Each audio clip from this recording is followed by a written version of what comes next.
Radhe Radhe everyone, good morning. आप लोग सोच रहे होंगे इतने दिन से मैं व्लॉग क्यों नहीं बना रही थी। तो मैं व्लॉग इसलिए नहीं बना रही थी क्योंकि मुझे टाइफाइड हो गया था, तो मेरी हेल्थ काफ़ी ज़्यादा ख़राब थी। तो चलिए आज का व्लॉग फटाफट स्टार्ट करते हैं। तो मैंने अपनी रूटीन में एक चीज़ ऐड की है, भागवत गीता रीडिंग। भागवत गीता हमारे जीवन का ऐसा कोई भी क्वेश्चन नहीं है जो इसमें उसका आंसर नहीं है। ये हमारे मन मस्तिष्क किसी भी तरह की परेशानी, किसी भी डाउट को ना बहुत अच्छी तरह से क्लियर कर सकती है। आप इसे रीड करें तो आप ये समझ के पढ़ें ना।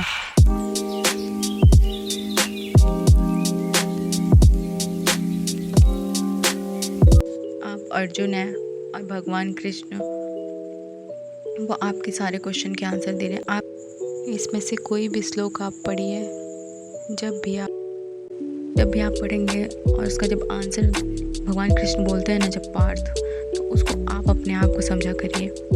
ये सिर्फ एक पवित्र ज्ञान ही नहीं है, ये सबको पढ़ना चाहिए। तो भगवान कृष्ण की पूजा करना ही नहीं सिखाता है, बल्कि ये सिखाता है कि हमारे जीवन का सही उद्देश्य क्या है, लक्ष्य क्या है। तो और ये भी सिखाता है कि मनुष्य को कैसे जीवन के हर क्षेत्र में अपनी सफलता और खुशी प्राप्त कर सकता है अपने कर्मों के बल से। क्योंकि जब अर्जुन को ज्ञान दे रहे थे, वो थके हारे अर्जुन जो थक के अपने धनुष को गिरा दिए थे, तो फिर उन्होंने उनको ज्ञान दिया तो वो महान योद्धा और सर्वश्रेष्ठ योद्धा बने। गाइस मैं तो यही सजेस्ट करूँगी, अगर आपके पास थोड़ा भी टाइम है तो आप इसे रीड करिए, आपको काफ़ी ज़्यादा हेल्प मिलेगी। तो मेरा तो यही है, मैं यहाँ पे पढ़ रही थी भूमिका, क्योंकि मैं रोज़ थोड़ा थोड़ा पढ़ती हूँ। तो मैंने सोचा कि आज से स्टार्ट करने वाली हूँ तो भूमिका पहले पढ़ूँगी। किसी भी बुक को पढ़ने से पहले भूमिका पढ़ना ज़रूरी है, ताकि देखें तो इसके अंदर लिखा क्या है। तो अध्याय कल से शुरू होगा, तो आज मैं यही पढ़ रही थी। और अब आगे का जब भी मैं पढ़ूंगी अध्याय 1 से लेके 18 तक, तो मैं सारे की समरी आपको बताऊंगी कि मतलब इसमें क्या है।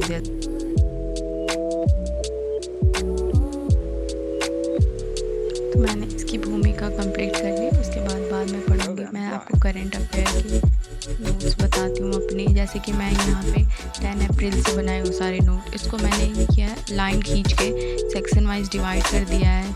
और कोई भी जीएस के सब्जेक्ट है, जैसे पॉलिटी है, पॉलिटी का अलग, इकोनॉमिक्स में कुछ आए तो उसका अलग। तो अब मैं करंट अफेयर की क्लास लेने जा रही हूँ, तो मैं इसको ऐसी क्लास ले रही हूँ अभी, तो बाद में पढ़ूँगी इसको। क्योंकि मैं ना तबीयत ख़राब होने की वजह से मेरा 1 महीने का करंट अफेयर लिखना छूट गया है, तो उसको मैं मंथली मैगज़ीन से कवर करूँगी, तो वो मेरे लिए ठीक रहेगा। तो इसको मैं ऐसे ही थोड़ा थोड़ा लिख ले रही थी शॉर्ट फॉर्म में, ताकि बाद में ईजी हो पढ़ने के लिए।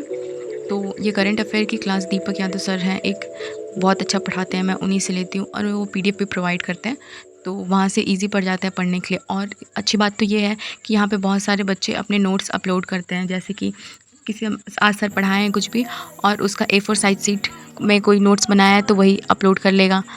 तो अगर कोई नहीं बना पाता है तो उसको पढ़ सकता है, या फिर कोई बिज़ी है तो वो भी उसको पढ़ सकता है। तो ये सब मैंने जल्दी फटाफट कंप्लीट किया। तो उसके बाद मेरा हेडेक होने लगा, मैं सोची कि चलो आप लोग को दिखा देती हूँ अपनी पेंटिंग, क्योंकि मैं इतने दिन में क्या की हूँ। ऐसे ही तो नहीं बैठी, तो तबीयत ख़राब थी और इससे पहले मैंने कई पेंटिंग बनाए थे। तो ये देखिए सीनरी में ज़्यादा बनाती हूँ, तो ये ऑयल पेस्टल कलर से बनाई थी। यूट्यूब से मैंने देखा था, तो फिर और ऐसे पिक्चर देखा था तो अपने से बनाई थी। ऑयल पेस्टल है, बहुत ज़्यादा सॉफ्ट और बहुत सुंदर लगता है इसकी पेंटिंग बनाने में। वाटर कलर से भी ज़्यादा मुझे अच्छा लगता है ऑयल पेस्टल की पेंटिंग बनाना।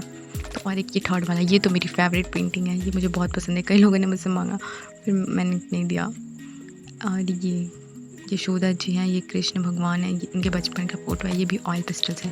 मेरी सारी पेंटिंग मोस्टली ऑयल पेस्टल से रहती है। एक और हो गया, इसमें मिल नहीं रही है।